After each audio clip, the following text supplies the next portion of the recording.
This is A People's Climate, powered by Wild Seeds Fund. From Counterstream Media and The Nation, I'm your host, Shilpi Chhotray.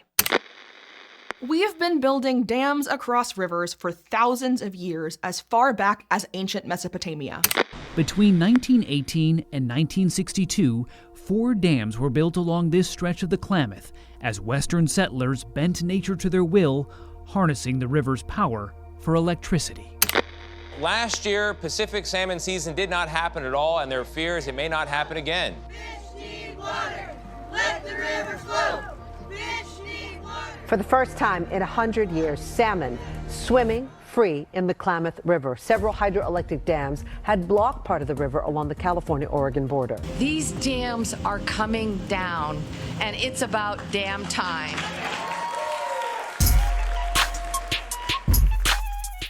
Hey everyone, welcome back to A People's Climate. Dams have long been celebrated as feats of engineering, symbols of progress, even defined as clean energy solutions. But that's a dangerous myth. They require massive amounts of concrete, which is a major driver of global CO2 emissions. They also choke rivers, decimate salmon runs, and unravel indigenous cultures whose survival is inseparable from the water. The 4 Klamath dams in Northern California were built in the first half of the 20th century, and they did exactly that. They cut off life from the river, devastating tribes that for millennia relied on it for food, for travel, and for spiritual sustenance. Today's episode is about another way. My guest is Amy Bowers Cordalis, a member of the Yurok Tribe who helped lead the largest dam removal project in U.S. history. She and her tribe took on Warren Buffett's Berkshire Hathaway, the owner of the utility company that operated the Klamath River dams. And they won. For the first time in over a century, the Klamath River now runs free.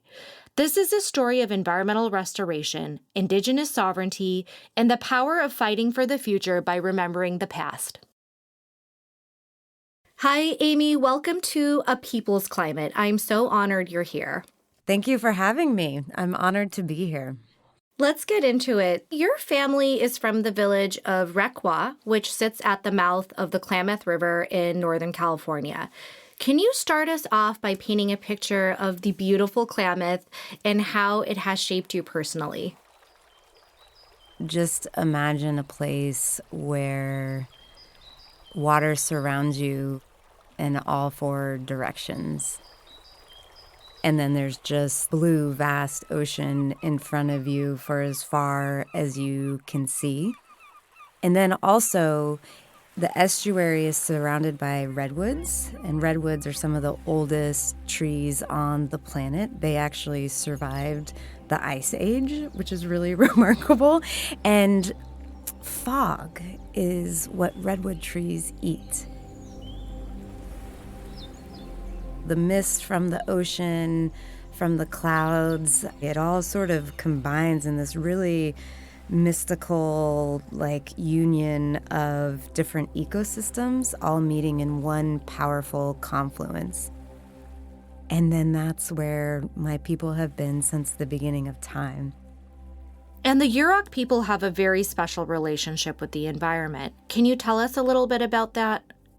The Creator told the people that we would never want for anything. We would always have what we needed so long as we lived in a balance with the natural world. And we agreed.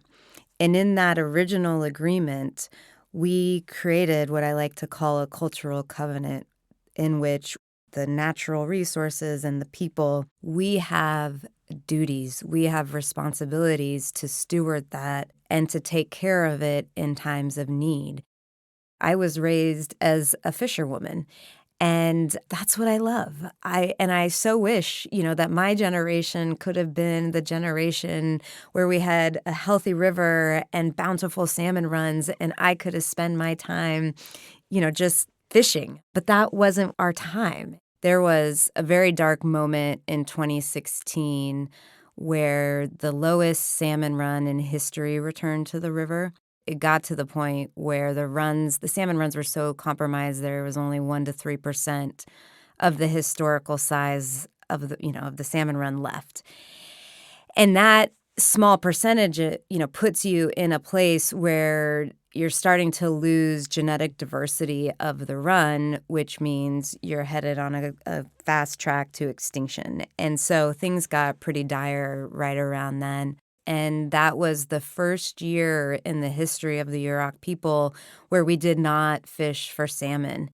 After the closure of the fishery, the Yurok tribe also declared a suicide emergency because there were a string of suicides on the reservation, and it was all young people. And I raise that because it highlights how without salmon, it's difficult for our Yurok people to see a future. And I share that because my relationship to the river, it's been this beautiful, deep love of being on the river and catching salmon and exploring everything there.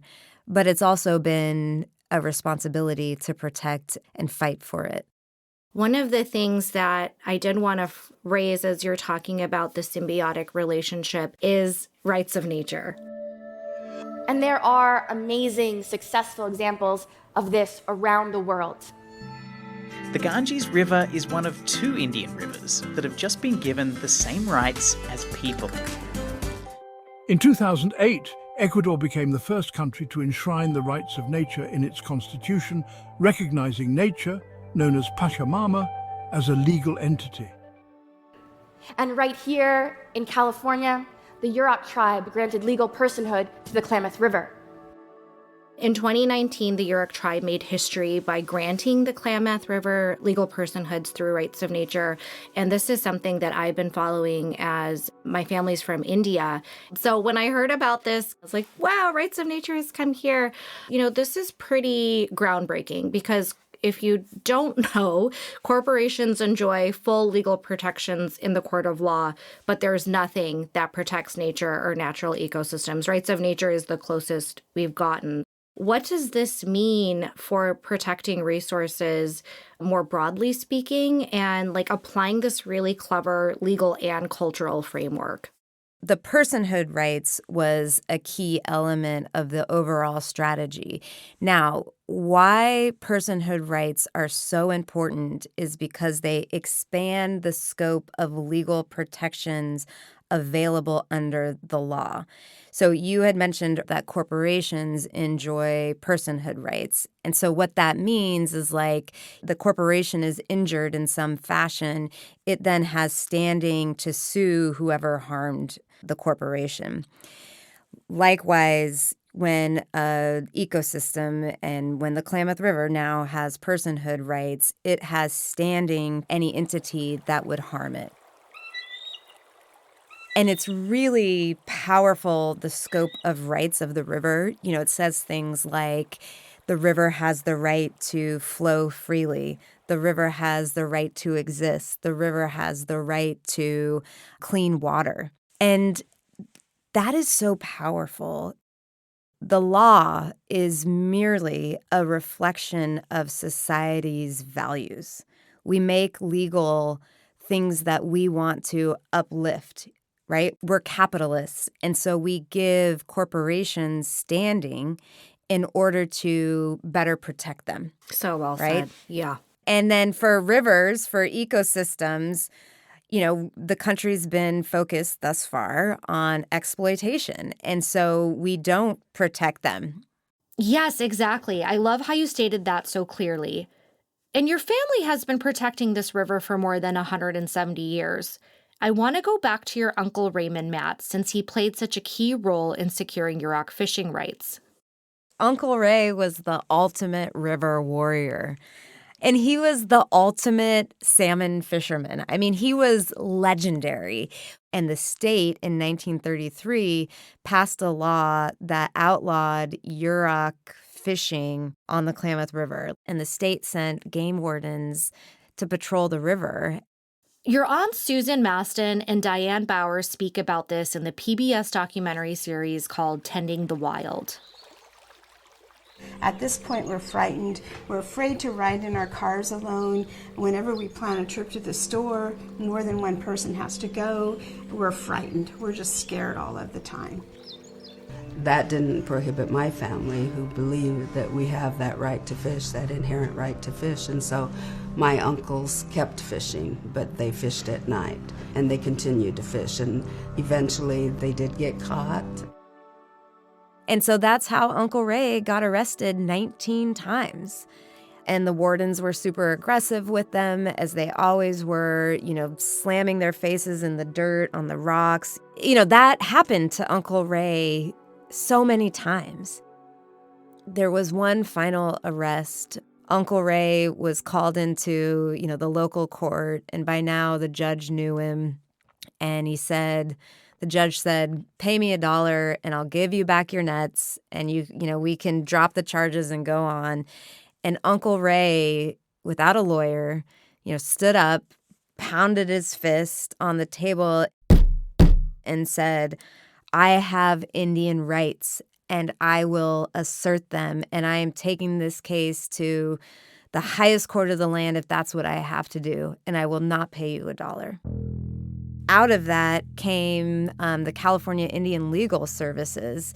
And so they agreed to represent my family in Ray's case and push the case all the way to the Supreme Court.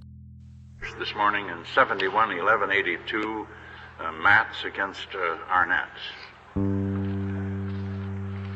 The issue presented is whether an 1892 federal statute terminated part of an Indian reservation and thereby made that area subject to state fishing laws.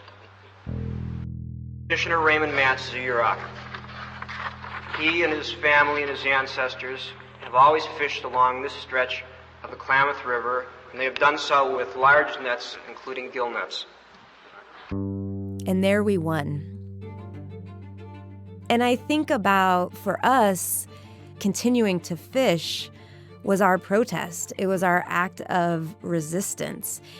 And they never stopped. And because they never stopped, we have rights today.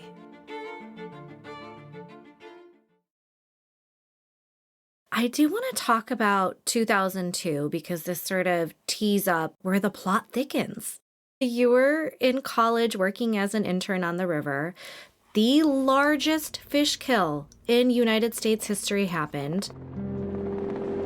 Disaster on the Klamath River. Dead salmon everywhere. Mile after mile of riverbank littered with dead fish. We just never could have imagined in our worst nightmare what was to come. More and more just start washing up. It was very horrific because there were thousands of fish that were coming down the river. So we just heard your Aunt Susan again from the documentary Freeing the Klamath River. It was clearly a devastating moment, not only for the Yurok Tribe, but for anybody that cares about the environment, for culture, and for humanity. The fish kill isn't actually something that's discussed that much, even in environmental circles. Can you share what that day was like for you? That day was tragic and changed the whole trajectory of my life. I was I was a junior in college, and I always loved music and singing, and so I wanted to become a singer. That was where I thought I was going in life. And then I went home for a summer internship with the Yurok Tribe Fisheries Department. I just was on the river every single day. And that summer, there was a very large Chinook fall salmon run returning. And so there were a lot of fishing families that came back, and the fishery was just alive and vibrant and buzzing. And, it was sort of glorious. It was like, this is how this is supposed to be. And then September hit, and things started getting very, very hot, and you saw river flows just drop and drop and drop.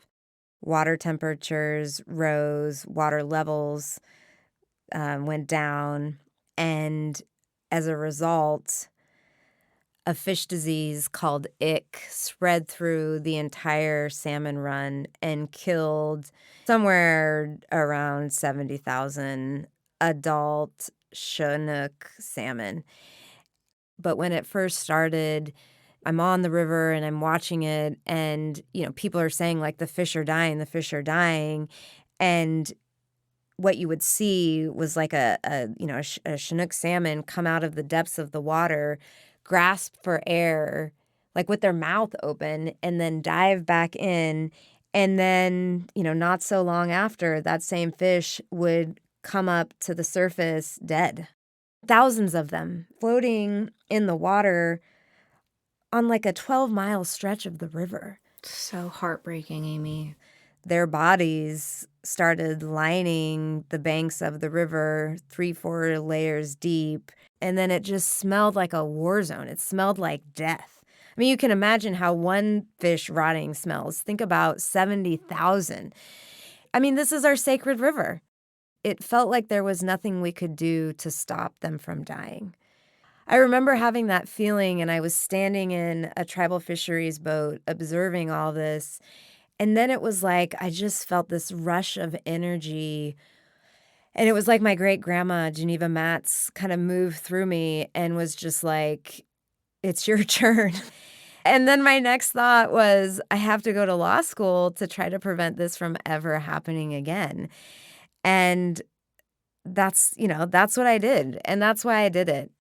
I wanted to go to law school so I could learn the system. And I also fundamentally believe in the Constitution. I believe in the separations of power. I believe in the rule of law.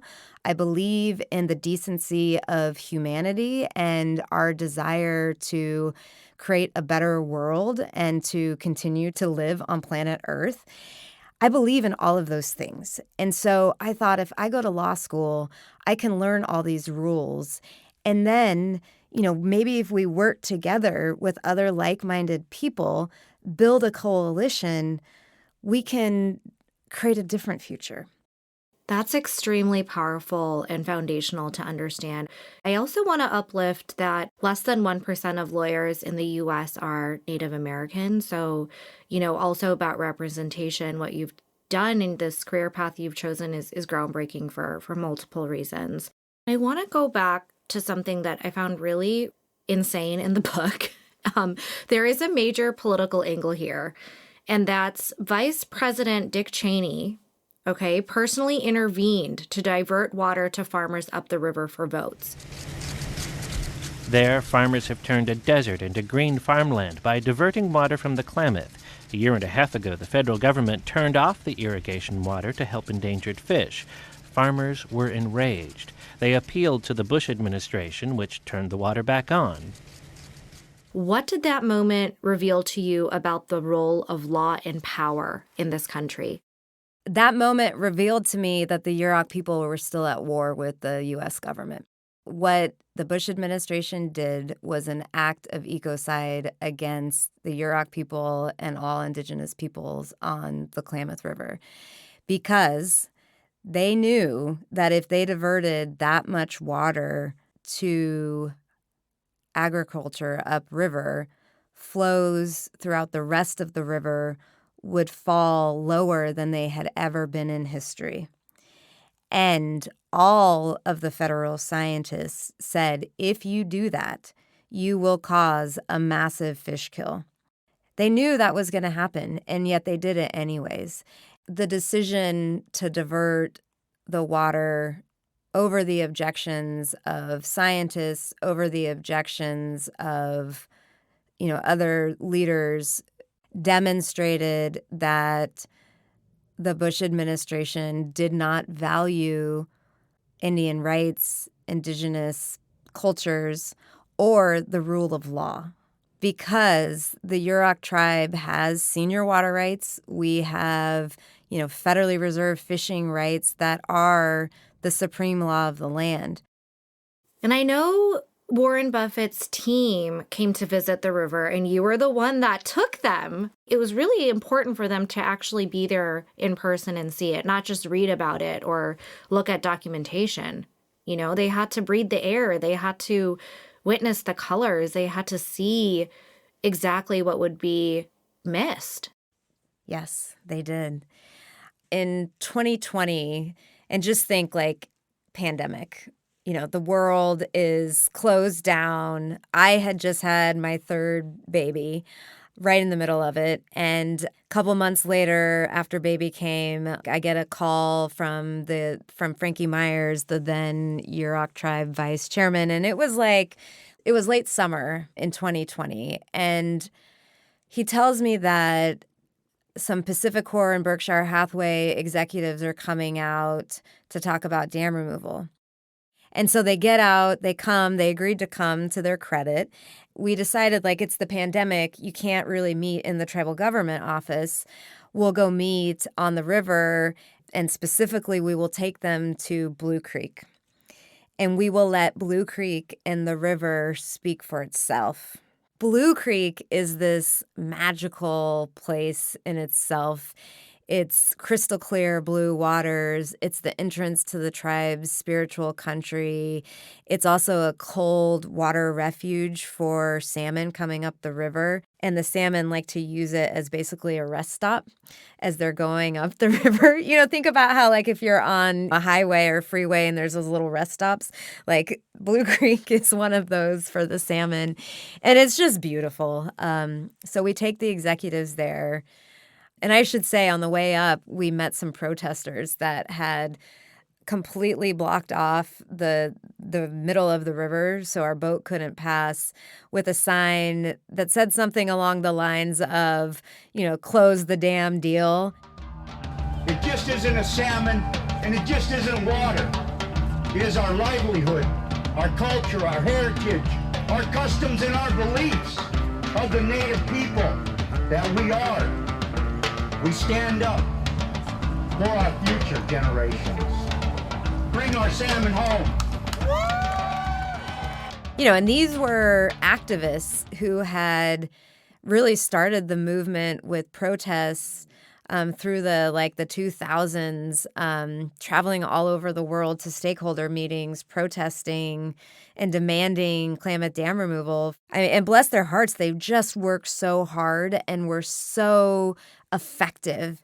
The role of protest is pivotal in these people-powered movements. It really is. And of course, it was all nonviolent, but they were fierce and powerful. And basically, they told the executives, like, close this deal. We will never stop advocating for dam removal. And, you know, if you pull out, like, we're just going to intensify the protests. So we went up the river and then got to Blue Creek, and we had our scientists there so they could tell them about the importance of it. We had our cultural people there who shared information. And what I appreciated about those executives is that they listened. And then the following Monday, I got a call from one of the executives, and he said, all right, let's figure this out. A major river in the West is being unleashed thanks to the largest dam removal project in U.S. history. For the first time since 1912, salmon are now freely flowing through the Klamath Basin, and tribes there are celebrating. We did this. We did this. The people.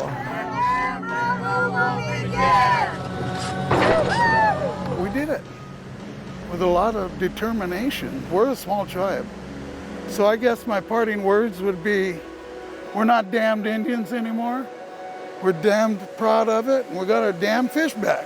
And if you keep working hard, so will you. That was Analia Hillman of the Yurok Tribe and Russell Hepfer of the Lower Elwha Klallam Tribe. Well, I want to underscore that this is the largest dam removal in U.S. history. So this is 4 dams in total, and it's resulting in more than 2,000 tons of steel being hauled out of the river's path and nearly 1.5 million cubic yards of earth in concrete. That's pretty impressive. It's also going to reopen hundreds of miles of salmon habitat, of course, improve water quality, which you've talked a lot about, and help one of the world's greatest salmon rivers begin to heal. Let's go to the moment when the river was first set free again. What was that moment like for you?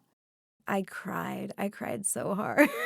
There are so many moments of just tears of like deep release of, I think all that like inherited anger that, you sort of just pick up through generations of fighting for a river and being marginalized and oppressed and assimilated. It was like all that came through my tears because it meant that there was a better future, one that, that we believed would happen, but then actually seeing it was real. And the water, one of the most profound experiences I've ever had was watching the water gradually, go over what was left of Iron Gate Dam. And it was a hot, sunny day, and so the sun was shining on it, and it was sort of sparkling. But then gradually it got stronger and stronger and brighter, and then it reconnected with the water below the dam. And in that moment, I just thought, like, there is balance, there is peace. Like, it was this deep, deep peace that I had never experienced before. And you just literally painted the singular moment that you saw the water begin to heal, which I think is incredibly profound. And in a way, it was probably where you and your community could begin to heal too. There is one last question I want to ask. There are about 500,000 dams in the United States. Correct me if I'm wrong, Amy. Is that the right number? One dam has been built in America every single day since the signing of the Declaration of Independence. What needs to happen to get other communities to see that dam removal is possible? And it could be Indigenous communities or non-Indigenous communities, because what you've painted here today is this was very much so a multi-stakeholder effort. You were working with businesses, you were working with scientists, you were working, of course, with tribal elders and multi-generational leaders. What do you want the audience to know? It's possible. The Klamath and Klamath dam removal is scalable. And the model of Klamath dam removal supports that we can create a global regenerative economy, based on restoring ecosystems and using, Indigenous-led, nature-based solutions. What we did on the Klamath all started with a little, fire in the belly, right? And I hope that listeners and that perhaps it helps to light their fire in their belly. And I hope that hearing this story empowers others to know that whatever they're fighting for, they are good, they are enough. When you bring people together, when you empower diverse voices, when you work with nature, that anything is possible.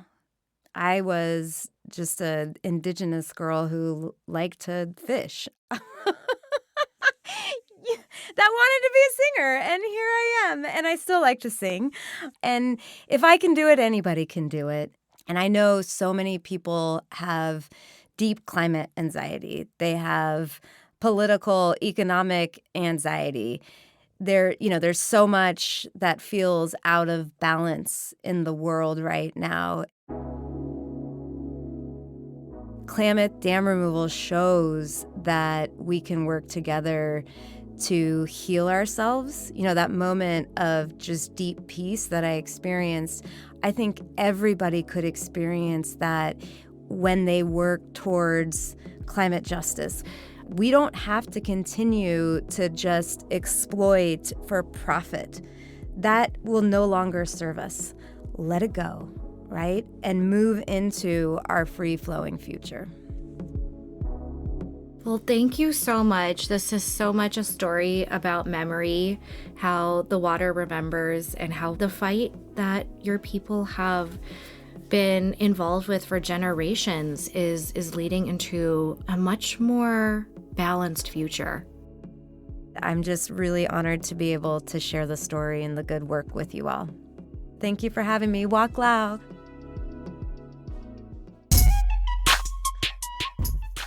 And that's all for our episode today.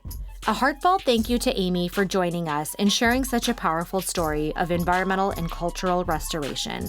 If you want to learn more about the Klamath Dam removal, check out Amy's new book, The Water Remembers. It's available on October 28th. If you liked today's episode, share it, rate it, and drop us a line at hello@apeoplesclimate.org. Thank you to Wild Seeds Fund for making this podcast possible. This episode of A People's Climate is executive produced by Mindy Raymaker, with engineering and sound design by Dennis Maxwell. Theme music by Caffrey J. and additional research by Sarah Morgan. Recorded at Studio 132 in Oakland, California. From Counterstream Media and The Nation, I'm your host, Shilpi Chhotray. Until next time.